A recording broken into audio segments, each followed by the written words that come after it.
शरीर है।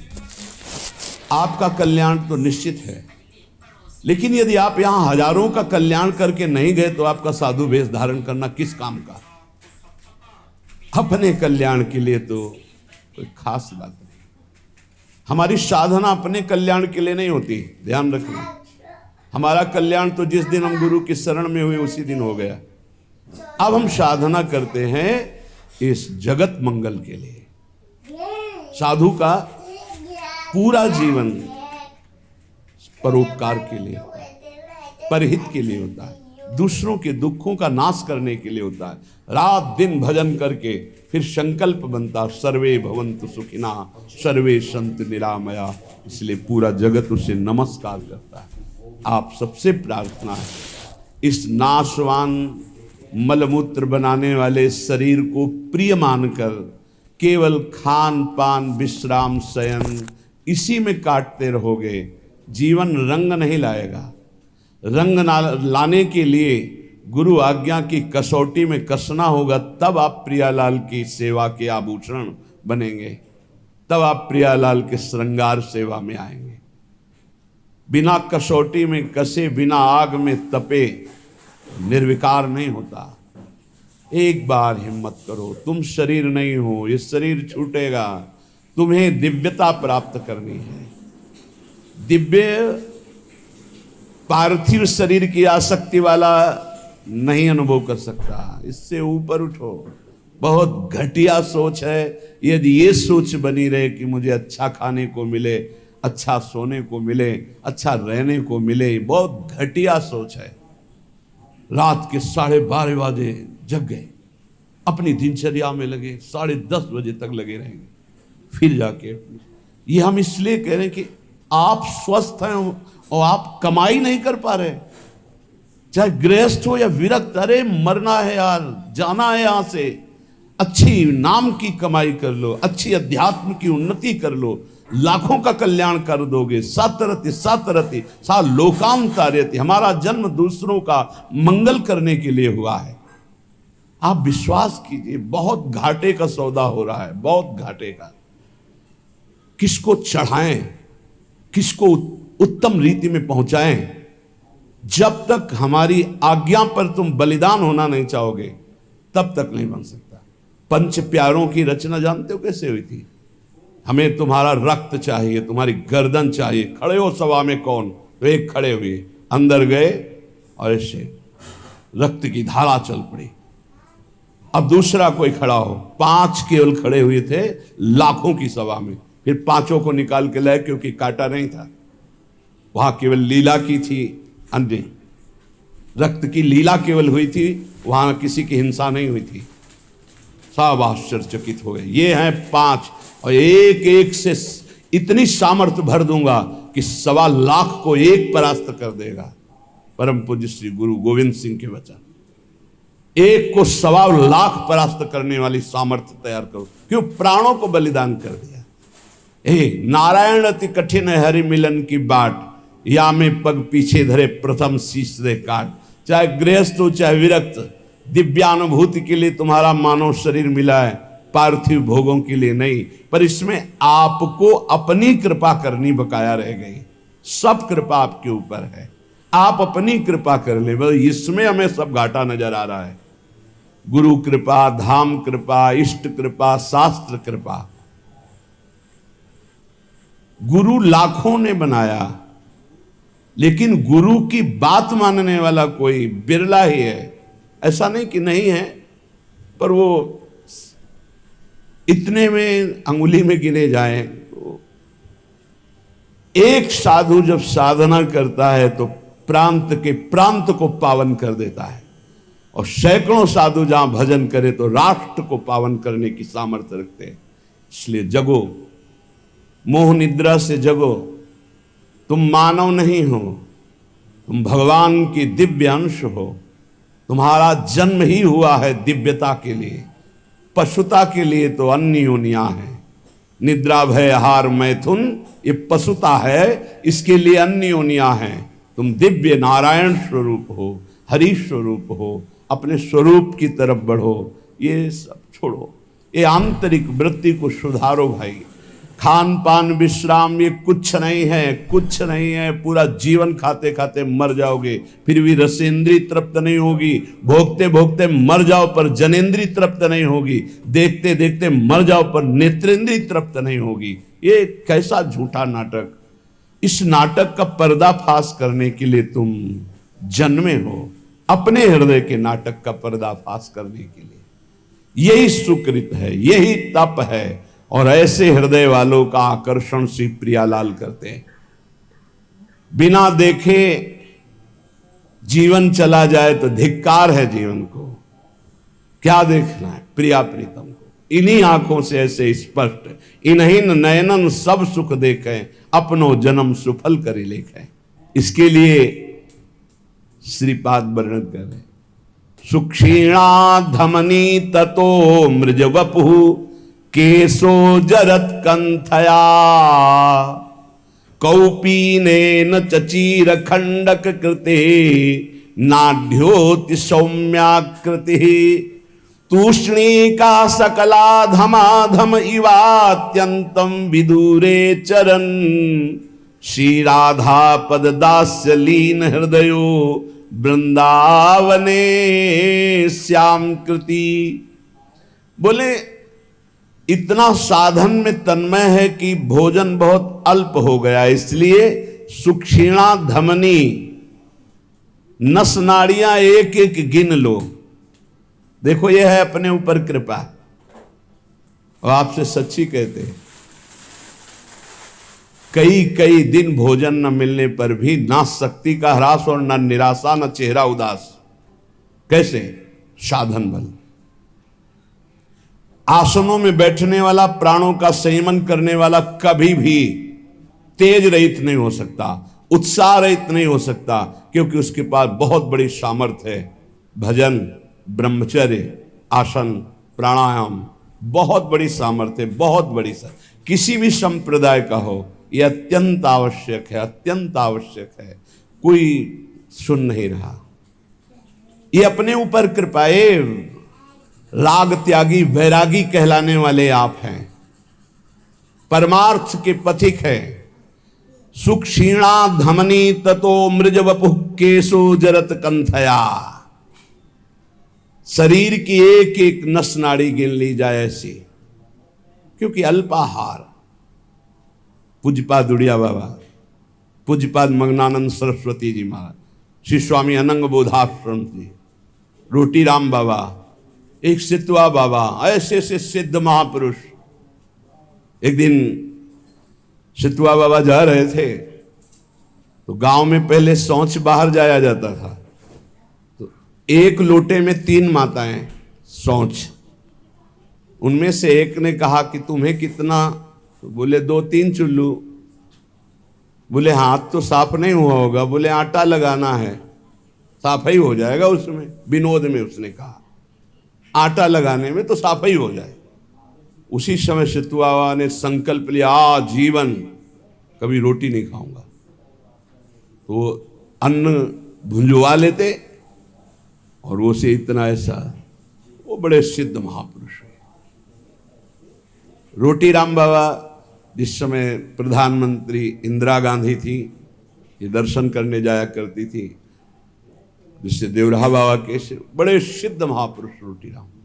बस हाथ में ऐसे रोटी ले ली, बस उसी को पास। बस ये 56 प्रकार के भोग प्रियालाल पावे। देखो स्वामी जी उत्तम भोग लगाए, मोर मरकट को सेवें।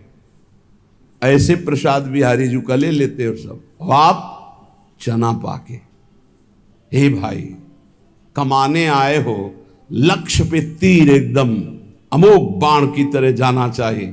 यही समय कमाने का, यही समय कमाने का और यही समय गंवाने का है।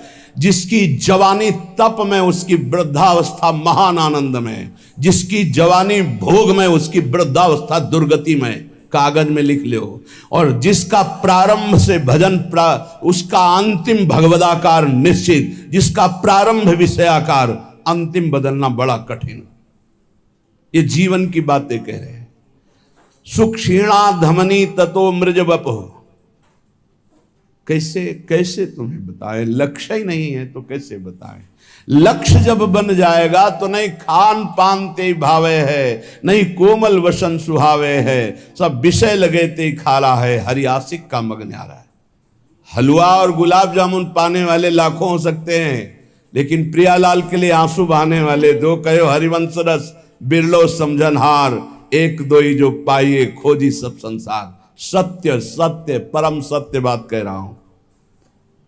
परम कसौटी कस के अपने आप को झोंक दो तपस्या में, अभी आगे प्रियालाल मिल जाएंगे। दिव्य अनुभूतियां बिना गुरु की आज्ञा पर चले दिव्य अनुभूतियां नहीं हो सकती। एक खा पी के मोबाइल से गंदी बातें देख के समय काट लो, प्रिया प्रीतम की दिव्य लीला देखने का अधिकार नहीं प्राप्त कर पाओगे, मान लो। और एक बार चढ़ाई पे चढ़ जाओ तो सब खत्म हो गया। साधन काल में एक कवलन पूज्य पादुरिया बाबा सिद्धावस्था में 70 घरों में एक दिन में भिक्षा पाने जाते थे। एक दिन में 70 घरों में, अगर एक एक कवल पाते होंगे तो 70 कवल पाते। समझ लीजिए आप, एक बार चढ़ाई पे चढ़ जाओ, खेल हो गया, भगवत साक्षात्कार हो गया। अब क्या, अब तो बादशाह हो गए, घूमो आनंद मगन घूमो, कोई परास्त नहीं कर सकता। पर चढ़ाई ही नहीं चढ़ रहे। बिना विजयी हुए कोई सम्राट नहीं बनता। संतों को बादशाह का बादशाह कहा गया है। चाह मिटी चिंता मिटी मनुआ बेपरवाह, जिनको कछु न चाहिए वो साहन के साह। देखो तुम गुलाम हो या शहंशाह हो। बड़ी विचित्र दुर्दशा है, बड़ी विचित्र दुर्दशा। ए भाई जगो, सुख क्षीणा धमनी ततो मृज वपुः केशो जरत कंथया। कभी एक मिनट जीवन में किसी के पास बैठ करके वार्ता करने की कभी रुचि नहीं रही, वार्ता करने की रुचि।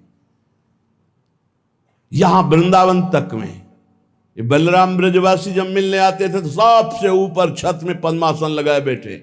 कभी जब दृष्टि खुलती तो देखते हाथ जोड़े खड़ा है, ए बाबा कुछ पाया है कि नहीं, ये ले ले प्रसाद, पा लेना। हाँ ठीक है भैया, रख दो और आप जाओ। कभी विश्वास कीजिए, प्रपंच वार्ता हंसी मजाक मिलना जुलना, आग लगाओ अंदर। ये दूसरे के समझाने से नहीं होता है, खुद की आग से होता है। नई अवस्था है आपकी, या परमार्थ में चल रहे हो, चाहे गृहस्थ हो चाहे विरक्त हो। ये पेट बढ़ने का मतलब है साधन विहीन जीवन कर लेना। सिद्ध पुरुषों के पेट बढ़े तो आनंद तोंद है, आनंद उनकी कोई बात नहीं। अभी कुछ देखा ही नहीं है, बढ़ने लगा चर्बी और मांस और ये सब, बिल्कुल नहीं, बिल्कुल नहीं। 18 से 48 तक घोर तप में जीवन, फिर आगे जो सिद्धावस्था आ जाएगी आप खुद देख लोगे कैसी आनंदमयी वृत्ति होती। हमारी प्रार्थना मान लो आप सेवा में रत रहें, लेकिन निरंतर चतुराशी जी नाम जप मंत्र जप चलता हुआ, और जब समय मिले फौरन आसनों पे बैठ जाओ। 2 घंटे 3 घंटे विश्राम, बस आसनों पे बैठ करके ही अपना समय व्यतीत करो। जवान हो, ब्रह्मचारी हो, भगवत मार्ग के पथिक हो। ततो मृज वपुः, कभी शरीर में साबुन तेल सांसारिक वस्तुएं इनका प्रयोग मत करो। वैसे प्राय नहीं करते, मत प्रयोग करो। कह रहे कि अमृज वपुः, ये साबुन लगा लगा करके इसके चमड़ी को चिकनी करके क्या तुम्हें संसार को दिखाना है? किसके? साबुन घोर रजोगुणी वस्तु है, शरीर में नहीं कभी लगाना। अगर कभी जटा आदि की बात आती है धोने की, तो सात्विक वस्तुएं आती हैं, रीठा आदि ऐसी घोर के डाल लो, जल डाल लो, उचित साफ हो जाते हैं। जीवन में कभी नहीं, गंगा मैया की कृपा से गौ अपने आप निर्मल, ऐसे कहीं भी तेल का कभी प्रयोग ना हो तो कभी जू नहीं पड़ सकते, ध्यान रखना। कभी जटा में कोई कीड़ा नहीं पड़ सकता यदि आपने तेल का प्रयोग नहीं। किस बात का तेल का प्रयोग करना है? क्यों? चमड़ी चिकनी करनी है। अब तो भाई सेटिंग फेटिंग सब पता नहीं चलता है कि क्या साधुता है, क्या वैराग्य की पद्धति, क्या नियम, कुछ पता ही नहीं चलता है। धातु स्पर्श करना वैरागी को मना है तो 14 अंगूठियां पहने। बड़ा लगता है, बड़ा विचित्र लगता है। साधुता का बहुत सर्वनाश होता चला जा रहा है। संन्यास मार्ग और धातुओं की अंगूठी, साधु और वचन की निष्फलता, बिल्कुल झूठे शब्द बोले जा रहे, साधु वेश रख के। तब तक क्या है, परमार्थ का क्या स्वरूप समझा जाए? साधु के वचनों पर विश्वास होता है। आप आएंगे, जी कह दिया कि हां, तो 5 मिनट पहले उपस्थित वहां रहेंगे। अगर बाधा हमारे पहुंचने में पहुंच रही तो सूचना पहले पहुंच जाएगी, क्षमा कीजिएगा अमुक समस्या के कारण। साधु के वचन ही होते। अमार्जित शरीर, केवल जल से धुल लिया बस। गंदी होनी चाहिए चमड़ी, पागलों जैसी स्थिति शरीर की बना। कभी दोनों कपड़े नए नहीं होने चाहिए, एक पुराना जरूर होना चाहिए। नीचे का पुराना, ऊपर का नया, ऊपर का पुराना तो नीचे का नया। एक साथ कभी नए वस्त्र मत धारण करो, जो एक मर्यादा है उससे चलो। ततो अमृज वपुः, बस केवल जल से पवित्रता के लिए धो लिया, मल मल करके शरीर धोने की जरूरत नहीं। जल डाल लिया पवित्रता के लिए।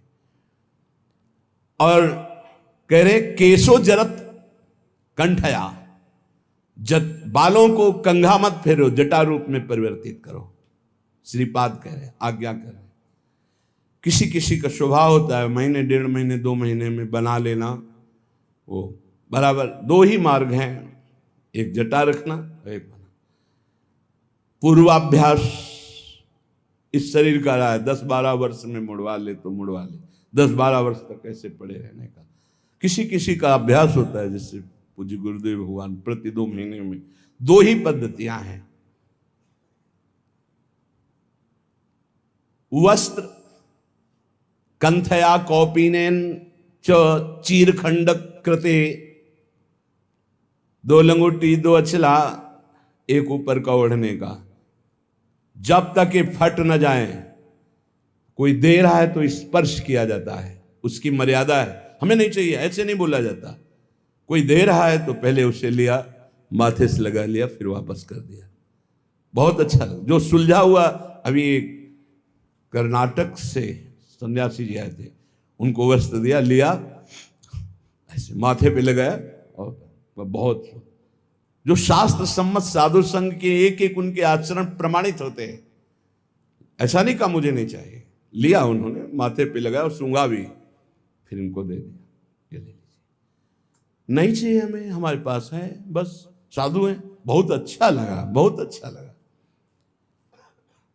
शरीर कैसा, बोले एक एक नस के, एक बार चढ़ जाओ प्यारे, एक बार चढ़ जाओ।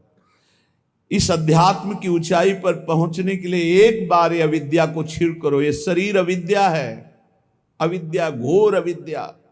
इससे प्रीति मत करो, मत करो। यावत स्वस्थमिदम कलेवरम यावत च दूरे। जरा कैसे सच्चाई से, यार हमारी इच्छा है एक बार, हमें सभा में इसीलिए आज ये बात रखी, हमारी इच्छा है एक बार प्राणों की परवाह छोड़कर एक बार ऐसे साधन में लगो जिससे प्रियालाल की प्राप्ति हो, जिससे प्रियालाल की दिव्यता हो, और उस दिव्यता से हम जगत मंगल कर सके।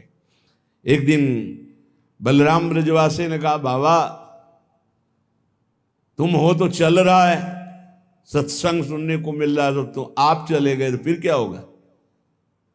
उनका ये बगीचा है हमारी श्री जी का लगा हुआ है, इसमें कोई न कोई तो तैयार करेंगे ही श्री जी। वही बात तैयारी की, हृदय में की, बिना तप के, बिना साधना के ये सब नौटंकी नाटक होता है। प्रवचन करना, ये 4 को रिझाना, हाँ बहुत नौटंकी नाटक। क्या समझते हुए, देने वाले जो आते हैं ना, संसार के भोगों को देते हैं, ये पैर पुजवाते हैं, ये चाकरी करवाते हैं, साधुन से करवावे सेवा, नरक जाते हैं। बहुत गंदा संसार का सम। उठो और अपनी दिव्यता को पहचानो और ऐसी शक्तियों को संचय करो कि ऐसे कभी न करना पड़े। हम चाहते हैं कि अध्यात्म की ऊंचाई पर हम चढ़ावें। हमारी बात मान लेना, अगर ब्रह्मा की भी ताकत नहीं कि तुम्हें गिरा दें, हम आपको बहुत बड़े बल से संयुक्त होकर कह रहे हैं, पर हमारी आज्ञा पर चलने के लिए बस गुरुदेव भगवान कह रहे थे कि बस मान लो, जान जाओगे, सुनना मत किसी की, मान लो मेरी बात। अक्षरशः गुरु के वचन परम सत्य। तुम किसी की सुनना मत, अर्थ मत पढ़ना, जान जाओगे अपने आप, मान लो मेरी बात। लगे रहो नाम बाणी में, लगे रहो नाम बाणी में।